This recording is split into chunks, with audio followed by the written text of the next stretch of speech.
इस वक्त आपको जायवकुआ के ड्रोन मनाजर दिखा रहे हैं। दूर दूर तक, ऊंचाई तक धुएं के स्याह बादल जो कराची के दूर दराज इलाकों से भी देखे जा सकते हैं। ये जायवकुआ गुल प्लाजा इमेजना रोड आतिश जदगी का ये वाकया, जिसके ड्रोन मनाजर आप जियो की स्क्रीन पर देख सकते हैं, जिससे इस आग की इंटेंसिटी का मजीद अंदाज़ा लगाया जा सकता है। इस वक्त आसमान पर धुएं के स्याह बादल छा चुके हैं। तकरीबन अब 4.5 से 5 घंटे गुजर चुके हैं इस आग को लगे, और अब तक इस पर पूरी तरह से काबू नहीं पाया जा सका है और दूर दूर तक धुएं के स्याह बादल देखे जा सकते हैं। वलीद हमारे साथ एक दफ़ा फिर मौजूद हैं लाइन पर। वलीद, इस वक्त हम जियो की स्क्रीन पर अपने नाज़रीन को वो मनाजिर दिखा रहे हैं, धुएं के स्याह बादल जो कि बहुत ही दूर तक देखे जा सकते हैं। आसमान इस वक्त धुएं के स्याह बादलों में घिर चुका है। यकीनन फ़िज़ा में ये धुआं महसूस भी किया जा रहा है। बड़ी तादाद में वहाँ पर अभी भी लोग गुल प्लाजा के बाहर मौजूद हैं। क्या इनको यहाँ से हटाने के लिए, मुंतशिर करने के लिए कोई इक़दाम किए जा रहे हैं? क्योंकि जैसा कि रेस्क्यू हुकाम से गुफ्तगू हुई है, DIG साउथ ने भी बताया कि इमारत मखदूश हो चुकी है, इसका कोई हिस्सा गिर भी सकता है, कोई मजीद हादसा भी रोनमा हो सकता है। बिल्कुल फराज, ऐसा ही है। न सिर्फ ये कि इमारत का कोई हिस्सा गिर सकता है, बल्कि एक हिस्सा गिरा भी है, जो इसका एक पिलर है वो गिरा भी है। और जैसे आपने पूछा कि क्या कोशिश की जा रही है कि लोगों को पीछे धकेला जाए, जाहिर है लोगों की अमलाक हैं, उनकी जायदाद है, उनकी जमा पूंजी है, और एक एक पाई जोड़ कर दुकानें बनाई जाती हैं, बरसों की मेहनत होती है, और जाहिर है अपना इस तरह अपनी अमलाक को जलता हुआ देखना ये आसान नहीं है। तो लोग यही कोशिश करते हैं कि वो करीब जाएं, अपनी दुकान का कोई मंजर उनको ऐसा नज़र आए जिससे कोई उनको ये उम्मीद हो कि उनका सामान बच जाएगा।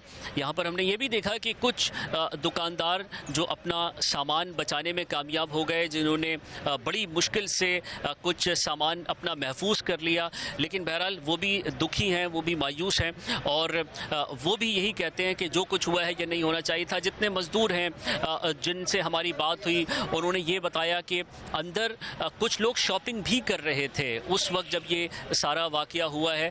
और एक मजदूर ने इस बात की भी तस्दीक की कि एक साहब जो अपनी फैमिली के साथ आए थे, वो अपने बच्चों को आवाज़ें दे रहे थे तीसरी मंजिल पर, और उनको कुछ नज़र नहीं आ रहा था क्योंकि धुआं बहुत ज़्यादा था और सांस लेने में काफ़ी ज़्यादा मुश्किलात का सामना था।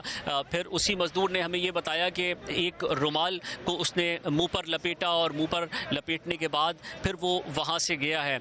मैं शाहिद इस्माइल से एक बार फिर कहूँगा कि अगर आपको जूम करके वो दिखा पाएँ कि इस वक्त क्या मंजर इस वक्त मौजूद है।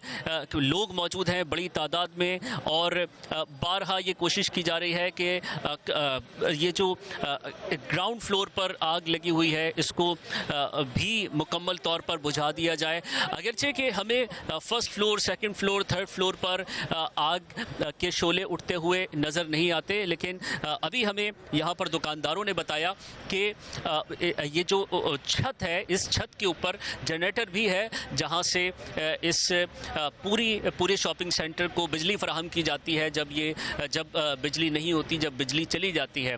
के इलेक्ट्रिक हुकाम ने भी ये बताया है, उनका ये कहना है कि इस पूरी इमारत की जो बिजली है उसको मुनक़ता कर दिया गया है ताकि खुदा न खास्ता कोई मज़ीद हादसा ऐसा ना हो। ट्रैफिक पुलिस जो है वो भी यहाँ पर मौजूद है, और ये जो दूसरा रोड है वहाँ से किसी भी गाड़ी को आने की इजाज़त नहीं दी जा रही है। इस वक्त मैं शाहिद इस्माइल से कहूँगा कि अगर वो आपको दिखा पाएँ कितने लोग यहाँ पर मौजूद हैं। स्नॉर्कल है, दो स्नॉर्कल हमें यहाँ सामने की तरफ नज़र आ रही हैं, पीछे भी जो फायर ब्रिगेड की गाड़ियाँ हैं वो नज़र आ रही हैं। बड़ी तादाद में एम्बुलेंसेस भी यहाँ पर मौजूद हैं। कुछ दुकानदार भी यहाँ पर हैं, और इसके साथ साथ जो मार्केट के सदर हैं उनसे भी हम कोशिश करेंगे कि कुछ देर में बात करें, लेकिन जिससे भी हम पूछते हैं कि क्या आप बात करना चाहेंगे, जाहिर है वो इस पोजीशन में नहीं है कि वो बात कर पाएँ। और ये बात समझ भी आती है कि किसी भी शख्स की जो जायदाद है, उसकी अमलाक है, उसको नुकसान पहुँच रहा हो, तो उसके जज्बात पर उसको काबू पाना ये बड़ा ही मुश्किल है, और इसको इसको समझा जा सकता है, लेकिन हम कोशिश करेंगे कि आपको कुछ दुकानदारों से भी बात करें और जो उनके तासुरात हैं वो आप तक पहुँचाएँ। बिल्कुल वलीद, आपने सही कहा। यकीनन लोगों की ज़िंदगी भर की जमा पूंजियाँ होती हैं, लोग यहाँ पर सालों से बैठे हैं, इन्वेस्ट करते हैं, उनकी ज़िंदगी भर की जो इन्वेस्टमेंट होती है वो इन्हीं दुकानों के अंदर होती है। आप मौजूद रहिएगा हमारे साथ, मैं दोबारा आपसे हम रब्ता करेंगे और कुछ मज़ीद आपसे गुफ्तगू करेंगे, जानेंगे वहाँ की सिचुएशन के हवाले से।